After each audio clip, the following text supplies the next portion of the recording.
Top quality और consistent performance के लिए सिर्फ सिल्वर पंप नाम याद रखना। भारत ने अरब सागर में एंटी शिप मिसाइल दागी है और इंडियन नेवी ने युद्धपोत से दागी कई मिसाइलें। लंबी दूरी के सटीक हमलों की तैयारी का जिस तरीके से परीक्षण किया गया है, नेवी ने जारी किया है मिसाइल लॉन्चिंग का ये वीडियो।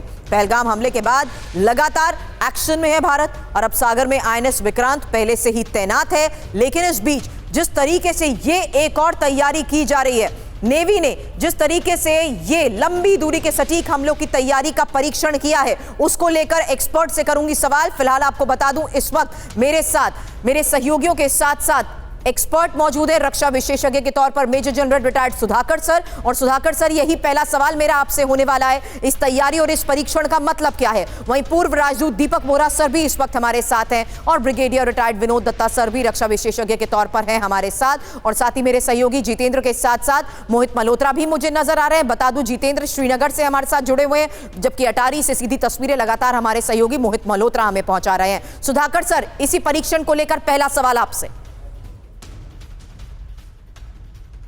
तो सुरभि नमस्कार और बहुत बहुत धन्यवाद, आपने मेरे को आपके शो के लिए इनवाइट किया। आपके सवाल के जवाब में यही कहूँगा, नाउ अभी या कभी नहीं। पाकिस्तान को ये सिर्फ ये एक संकेत नहीं है, बल्कि ये असली एक चुनौती है। अभी इसको विश्व की मैप से, नक्शे से इसको हटाया जाएगा, बहुत तुरंत होने वाला है। ये जग जाए, अपने घुटने पर आ जाए, और जितने जल्दी आएंगे उतने ही अच्छा है उनके लिए। Back to you Surabhi.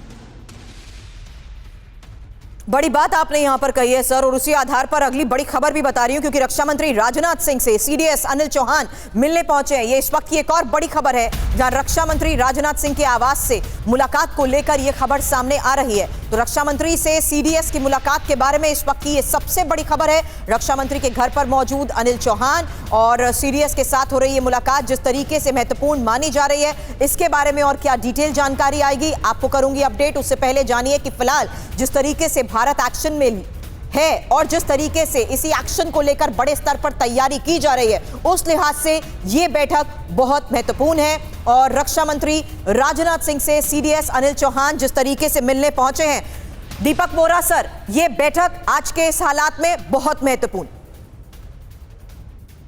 100% ma'am, बहुत बहुत धन्यवाद। Thank you for inviting me to your show. अभी मैं जनरल साहब की बात सुन रहा था, उनकी नॉलेज बेमिसाल है। You are absolutely right. अब क्या हो रहा है मैम कि अभी मिलिट्री एक्शन हमने नहीं लिया, लेकिन दूसरी तरफ से एक्शन ले लिया। कॉन्सुलर एक्शन तो आप जानते हैं, रद्द कर दी है वो इंडस वाटर ट्रीटी, आप ये भी जानते हैं, सस्पेंड कर दिया है। और आज फिर खबर आ रही है कि हमने झेलम नदी में बहुत सारा पानी छोड़ दिया है, तो पीओके में बाढ़ आ रही है, etcetera etcetera.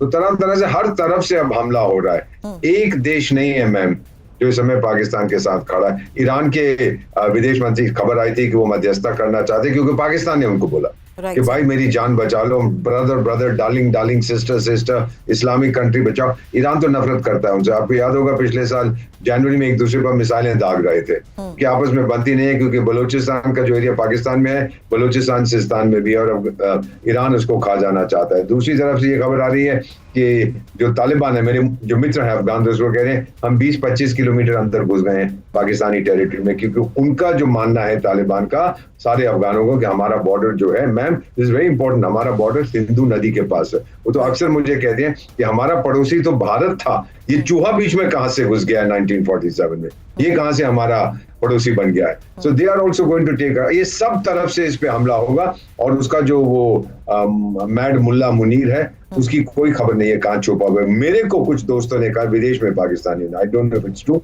He is under house arrest.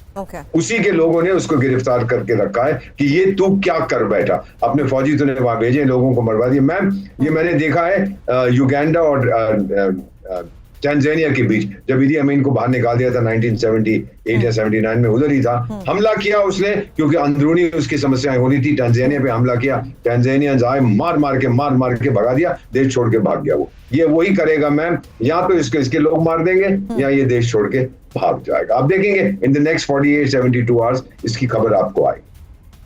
और किस लिहाज से भारत की तैयारी सर उसका डर और ज्यादा बढ़ा रही है? दत्ता सर, आपसे भी आगे सवाल करूंगा।